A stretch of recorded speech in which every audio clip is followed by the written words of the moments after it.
Essay on the Development of Christian Doctrine by John Henry Newman.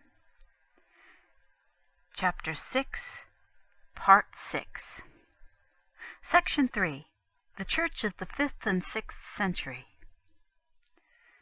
The patronage extended by the first Christian emperors to Arianism, its adoption by the barbarians who succeeded to their power, the subsequent expulsion of all heresy beyond the limits of the empire, and then again the Monophysite tendencies of Egypt and part of Syria, changed in some measure the aspect of the Church, and claim our further attention. It was still a body in possession, or approximating to the possession, of the Orbis Terrarum, but it was not simply intermixed with sectaries, as we have been surveying it in the earlier periods. Rather, it lay between or over against large schisms. That same vast association which, and which only, had existed from the first, which had been identified by all parties with Christianity, which had been ever called Catholic by people and by laws, took a different shape, collected itself in far greater strength on some points of her extended territory than on others, possessed whole kingdoms with scarcely a rival, lost others partially or wholly, temporarily or for good, was stemmed in its course here or there by external obstacles, and was defied by heresy in a substantive shape and in mass, from foreign lands and with the support of the temporal power. Thus, not to mention the Arianism of the Eastern Empire in the 4th century, the whole of the West was possessed by the same heresy in the 5th, and nearly the whole of Asia, east of the Euphrates as far as it was Christian, by the Nestorians in the centuries which followed, while the Monophysites had almost the possession of Egypt, and at times of the whole Eastern Church. I think it no assumption to call Arianism, Nestorianism, and Eutychianism heresies, or to identify the contemporary Catholic Church with Christianity. Now then, let us consider the mutual relation of Christianity and heresy under these circumstances. 1. The Arians of the Gothic race. No heresy has started with greater violence or more sudden success than the Arian, and it presents a still more remarkable exhibition of these characteristics among the barbarians than in the civilized world. Even among the Greeks it had shown a missionary spirit. Theophilus, in the reign of Constantius, had introduced the dominant heresy, not without some promising results, to the Sabaeans of the Arabian Peninsula. But under Valens, Ulfilas became the apostle of the whole race. He taught the Arian doctrine which he had unhappily learned in the imperial court, first to the pastoral Moesigoths, who, unlike the other branches of their family, had multiplied under the Moesian mountains with neither military nor religious triumphs. The Visigoths were next corrupted, by whom does not appear. It is one of the singular traits in the history of this vast family of heathens that they so instinctively caught, and so impetuously communicated, and so fiercely maintained a heresy which had excited in the empire, except at Constantinople, little interest in the body of the people. The Visigoths are said to have been converted by the influence of Valens, but Valens reigned for only 14 years, and the barbarian population which had been admitted to the empire amounted to nearly 1 million of persons. It is difficult to trace how the heresy was conveyed from them to the other barbarian tribes. Gibbon seems to suppose that the Visigoths acted the part of missionaries in their career of predatory warfare from Thrace to the Pyrenees. But such is the fact, however it was brought about, that the success in arms and the conversion to Arianism of Ostrogoths, Alani, Suevi, Vandals, and Burgundians stand as concurrent events in the history of the times, and by the end of the 5th century the heresy had been established by the Visigoths in France and Spain, in Portugal by the Suevi, in Africa by the Vandals, and by the Ostrogoths in Italy. For a while the title of Catholic, as applied to the Church, seemed a misnomer, for not only was she buried beneath these populations of heresy, but that heresy was one, and maintained the same distinctive tenet, whether at Carthage, Seville, Toulouse, or Ravenna. It cannot be supposed that these northern warriors had attained to any high degree of mental cultivation, but they understood their own religion enough to hate the Catholics, and their bishops were learned enough to hold disputations for its propagation. They professed to stand upon the faith of Ariminum, administering baptism under an altered form of words, and rebaptizing Catholics whom they gained over to their sect. It must be added that whatever was their cruelty or tyranny, both Goths and Vandals were a moral people, and put to shame the Catholics whom they dispossessed.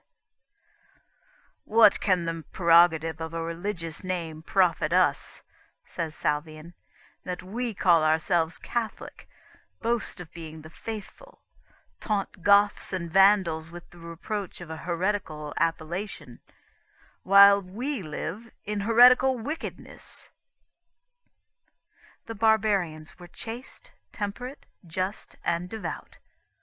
The Visigoth Theodoric repaired every morning with his domestic officers to his chapel, where service was performed by the Arian priests, and one singular instance is on record of the defeat of a Visigoth force by the imperial troops on a Sunday, when, instead of preparing for battle, they were engaged in the religious services of the day. Many of their princes were men of great ability, as the two Theodorics, Euric and Leovigild. Successful warriors, animated by a fanatical spirit of religion, were not likely to be content with a mere profession of their own creed. They proceeded to place their own priests in the religious establishments which they found, and to direct a bitter persecution against the vanquished Catholics. The savage cruelties of the Vandal Huneric in Africa have often been enlarged upon. Spain was the scene of repeated persecutions. Sicily, too, had its martyrs. Compared with these enormities, it was but a little thing to rob the Catholics of their churches and the shrines of their treasures. Lands, immunities, and jurisdictions which had been given by the emperors to the African Church were made over to the clergy of its conquerors, and by the time of Belisarius the Catholic bishops had been reduced to less than a third of their original number. In Spain, as in Africa, bishops were driven from their sees, churches were destroyed, cemeteries profaned, martyries rifled. When it was possible, the Catholics concealed the relics in caves, keeping up a perpetual memory of these provisional hiding-places. Repeated spoliations were exercised upon the property of the Church. Leovigild applied its treasures partly to increasing the splendor of his throne, partly to national works. At other times the Arian clergy themselves must have been the recipients of the plunder, for when Childebert the Frank had been brought into Spain by the cruelties exercised against the Catholic Queen of the Goths, who was his sister, he carried away with him from the Arian churches, as St. Gregory of Tours informs us, 60 chalices, 15 patens, 20 cases in which the gospel were kept, all of pure gold and ornamented with jewels. In France, and especially in Italy, the rule of the heretical power was much less oppressive. Theodoric the Ostrogoth reigned from the Alps to Sicily, and till the close of a long reign he gave an ample toleration to his Catholic subjects. He respected their property, suffered their churches and sacred places to remain in their hands, and had about his court some of their eminent bishops, since known as saints, St. Caesarius of Arles and St. Epiphanius of Pavia. Still, he brought into the country a new population devoted to Arianism, or, as we now speak, a new church. His march, says Gibbon, must be considered as the emigration of an entire people. The wives and children of the Goths, their aged parents, and most precious effects were carefully transported, and some idea may be formed of the heavy luggage that now followed the camp, by the loss of 2,000 wagons which had been sustained in a single action in the war of Epirus. To his soldiers he assigned a third of the soil of Italy, and the barbarian families settled down with their slaves and cattle. The original number of the Vandal conquerors of Africa had only been 50,000 men, but the military colonists of Italy soon amounted to the number of 200,000, which, according to the calculation adopted by the same author elsewhere, involves a population of 1,000,000. The least that could be expected was that an Arian ascendancy established through the extent of Italy would provide for the sufficient celebration of the Arian worship. And we hear of the Arians having a church even in Rome. The rule of the Lombards in the north of Italy succeeded to that of the Goths. Arians, like their predecessors, without their toleration. The clergy whom they brought with them seems to have claimed their share in the possession of the Catholic churches, and though the court was converted at the end of 30 years, many cities in Italy were for some time afterwards troubled by the presence of heretical bishops. The rule of Arianism in France lasted for 80 years, in Spain for 180, in Africa for 100, for about 100 in Italy. These periods were not contemporaneous, but extend altogether from the beginning of the 5th to the end of the 6th century. It will be anticipated that the duration of this ascendancy of error had not the faintest tendency to deprive the ancient Church of the West of the title of Catholic. And it is needless to produce evidence of a fact which is on the very face of the history. The Arians seem never to have claimed the Catholic name. It is more remarkable that the Catholics during this period were denoted by the additional title of Romans. Of this there are many proofs in the histories of St. Gregory of Tours, Victor of Vite, and the Spanish councils. Thus, St. Gregory speaks of Theodagisilus, a king of Portugal, expressing his incredulity at a miracle by saying, "It is the temper of the Romans." For, interposes the author, they call men of our religion Romans, and not the power of God. Heresy is everywhere an enemy to Catholics, says the same St. Gregory in a subsequent place, and he proceeds to illustrate it by the story of a Catholic woman who had a heretic husband, to whom, he says, came a presbyter of our religion, very Catholic, and whom the husband matched at table with his own Arian presbyter, that there might be the priests of each religion in their house at once. When they were eating, the husband said to the Arian, "Let us have some sport with this presbyter of the Romans." The Arian, Count Gomacar, seized on the lands of the Church of Agde in France, and was attacked with a fever. On his recovery, at the prayers of the bishop, he repented of having asked for them, observing, "What will these Romans say now? That my fever came of taking their land." When the Vandal Theodoric would have killed the Catholic Armagastes, after failing to torture him into heresy, his presbyter dissuaded him, lest the Romans should begin to call him a martyr. This appellation had two meanings. One, which will readily suggest itself, is its use in contrast to the word barbarian, as denoting the faith of the empire, as Greek occurs in St. Paul's epistles. In this sense it would more naturally be used by the Romans themselves than by others. Thus Salvian says that nearly all the Romans are greater sinners than the barbarians, and he speaks of Roman heretics, of which there is an innumerable multitude, meaning heretics within the empire. And so St. Gregory the Great complains that he had become bishop of the Lombards rather than of the Romans. And Evagrius, speaking even of the East, contrasts Romans and barbarians in his account of St. Simeon. And at a later date, and even to this day, Thrace and portions of Dacia and Asia Minor derived their name from Rome. In like manner, we find Syrian writers sometimes speaking of the religion of the Romans, sometimes of the Greeks, as synonyms. But the word certainly contains also an allusion to the faith and communion of the Roman See.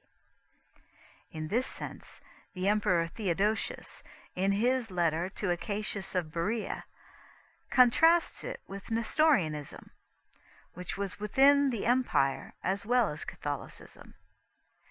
During the controversy raised by that heresy, he exhorts him and others to show themselves approved priests of the Roman religion.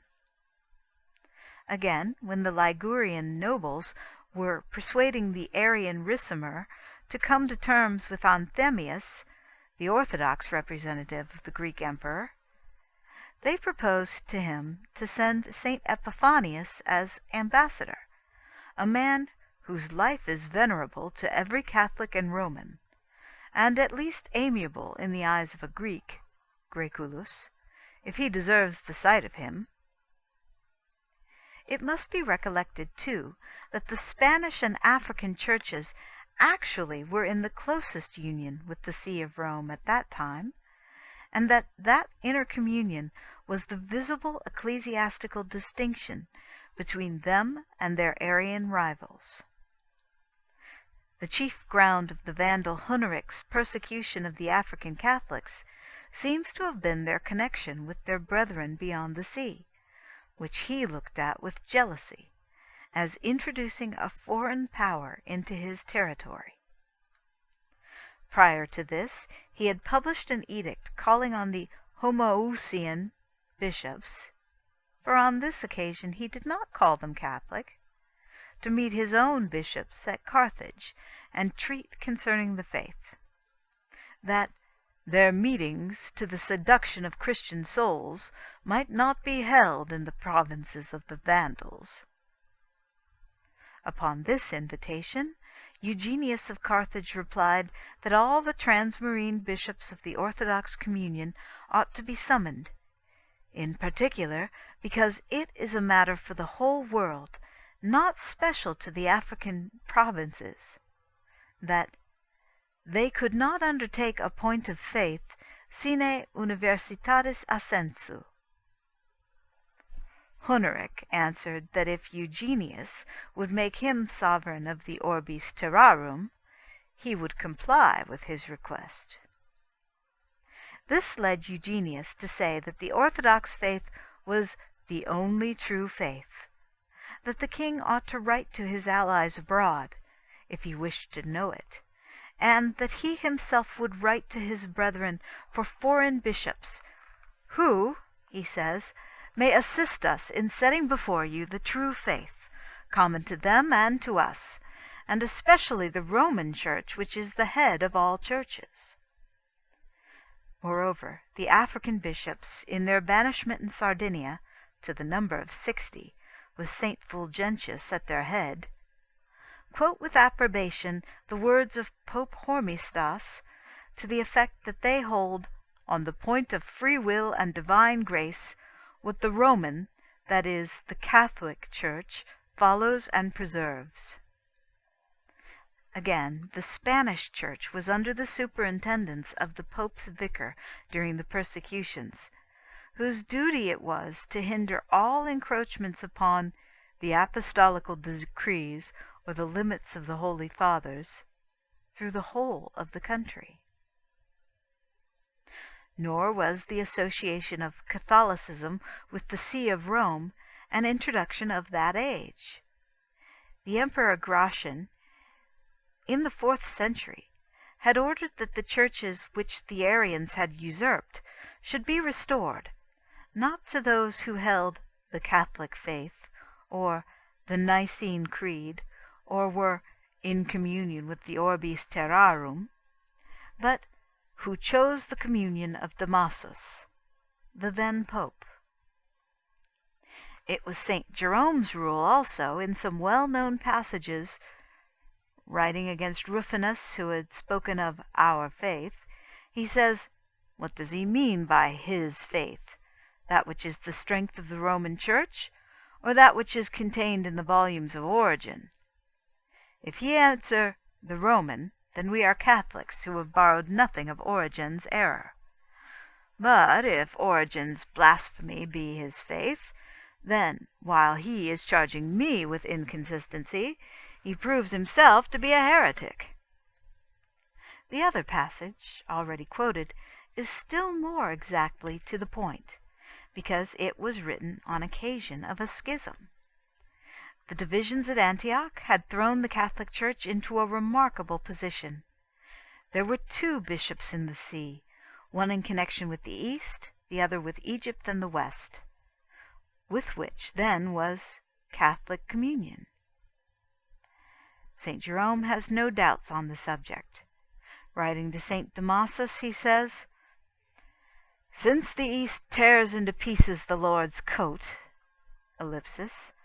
therefore by me is the chair of Peter to be consulted, and that faith which is praised by the apostle's mouth.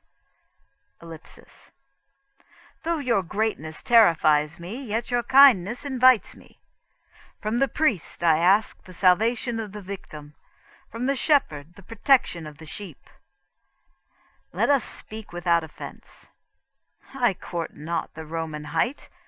I speak with the successor of the fisherman and the disciple of the cross. I, who follow none as my chief but Christ, am associated in communion with thy blessedness, that is, with the see of Peter. On that rock the church is built, I know. Whoso shall eat the lamb outside that house is profane. I know not Vitalis, the Apollinarian. Meletius I reject. I am ignorant of Paulinus. Whoso gathereth not with thee scattereth. That is, he who is not of Christ is of Antichrist. Again, the ancient authority of the monks dwelling round about rises against me. I meanwhile cry out, if any be joined to Peter's chair, he is mine. Here was what may be considered a dignus vindice nodus, the church being divided, and an arbiter wanted. Such a case had also occurred in Africa in the controversy with the Donatists. 400 bishops, though but in one region, were a 5th part of the whole episcopate of Christendom, and might seem too many for a schism, and in themselves too large a body to be cut off from God's inheritance by a mere majority, even had it been overwhelming. St. Augustine, then, who so often appeals to the Orbis Terrarum, sometimes adopts a more prompt criterion. He tells certain Donatists, to whom he writes, that the Catholic Bishop of Carthage was able to make light of the thronging multitude of his enemies, when he found himself by letters of credence joined both to the Roman Church, in which ever had flourished the principality of the apostolical see, and to the other lands whence the gospel came to Africa itself.